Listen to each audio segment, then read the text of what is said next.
La matinale de Radio Classique avec David Abiker. Stéphane, votre invité est directeur du marketing et commercial de Trenitalia France. Avec Del Sol Avocat. Del Sol Avocat, donnez toutes les chances à votre entreprise. Bonjour Fabrice Toledano. Bonjour. Bienvenue sur Radio Classique. Trenitalia va accélérer son développement en France et au Royaume-Uni. Vous venez de signer un accord avec un fonds d'investissement américain. Ça va vous permettre d'investir 300 millions d'euros en France. Concrètement, comment est-ce que vous allez accélérer ce développement ? Alors en fait, le but de ce partenariat, il est double. C'est un support financier, évidemment, pour lancer à terme une ligne entre Paris et Londres. Pour lancer une ligne entre Paris et Londres, il faut qu'on passe la commande de nouveaux trains et qu'on les fasse construire. Donc ça, ce sont aussi des investissements importants. Et le deuxième aspect financier, c'est que on va construire un atelier de maintenance sur Paris, justement pour pouvoir nous rendre autonomes dans la maintenance de nos trains qui desservent soit le sud de la France, comme aujourd'hui, soit demain le nord. Mais pourquoi avoir choisi un partenaire américain ? Alors, parce que Certares, il a une particularité, c'est que en plus d'être un fonds d'investissement, c'est un fonds qui est très impliqué dans la distribution touristique. Ils ont des parts significatives dans des grands réseaux comme Havas Voyage, comme Selectour, comme Amex.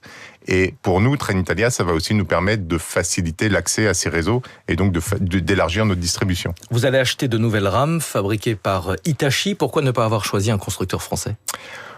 La stratégie du groupe Ferrovie dello Stato, qui est la holding, c'est d'avoir la même plateforme technique, celle qui circule en Italie, qui circule en France, qui circule également en Espagne, à la fois pour des raisons industrielles, pour des raisons de mutualisation, de maintenance, de coûts, etc., mais aussi par rapport aux services qu'on souhaite délivrer à nos voyageurs, puisque ces trains-là ont aussi un agencement particulier sur un seul niveau, donc avec plus d'espace, plus de luminosité pour les voyageurs.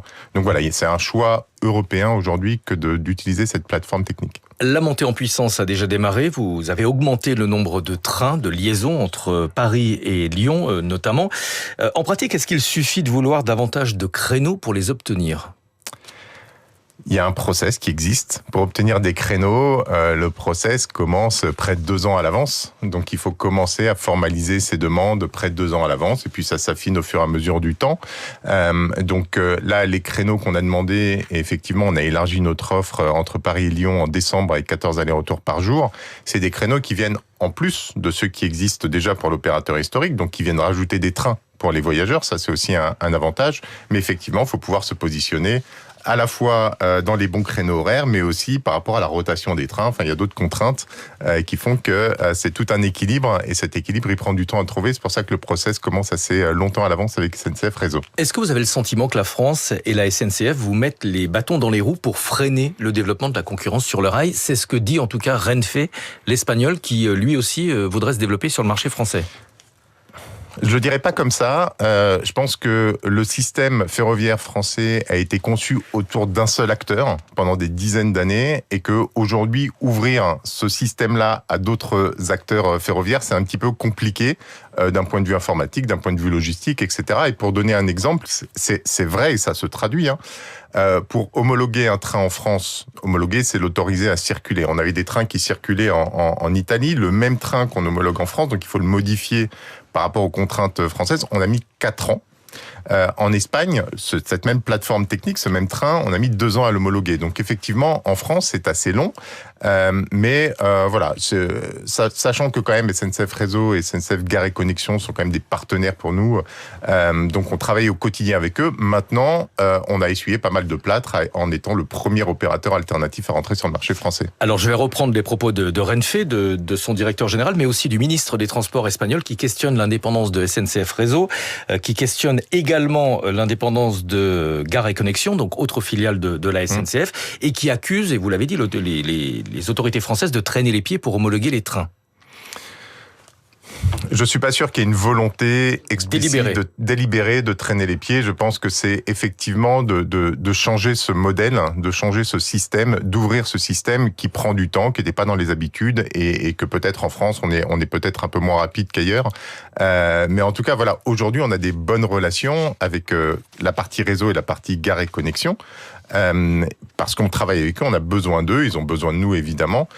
Donc voilà, c'est un jeu d'équilibre aussi et de discussion, sachant que quand même Trenitalia était présent indirectement à travers une entreprise Tello depuis pas mal d'années en France. Donc on a aussi appris avec le temps à travailler avec avec SNCF Réseau notamment. Vous êtes directeur commercial, on va parler tarifs. Trenitalia propose une offre compétitive face à la SNCF sur l'axe Paris-Lyon. Est-ce que ce niveau de tarif actuel est soutenable sur le long terme ou est-ce que c'est uniquement le temps de gagner des parts de marché et qu'ensuite vous serez contraint d'augmenter les tarifs ?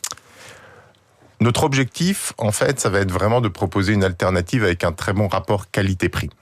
Donc c'est vrai que c'est un prix attractif, mais c'est aussi de la qualité. Et le business modèle, il passera par l'attractivité de nouveaux voyageurs, par le recrutement de nouveaux voyageurs, plus que par des hausses de prix, en fait. Donc l'idée pour nous, c'est évidemment de continuer à se faire connaître, de continuer à démontrer la qualité de notre produit, de continuer à attirer des nouveaux voyageurs dans nos trains, et c'est plutôt par ce biais-là que l'entreprise va continuer son développement. Les voyageurs découvrent progressivement les avantages et les inconvénients de la concurrence. Parmi les inconvénients, il y a les pertes de correspondance, c'est-à-dire que si vous réservez un billet Trenitalia entre Lyon et Paris, par exemple, et que vous voyagez avant ou après avec un TER, en cas de retard du TER, la correspondance n'est plus assurée. Ça, c'est un problème en matière de concurrence. C'est un problème et c'est pour ça que l'autorité de régulation des transports est sur le sujet.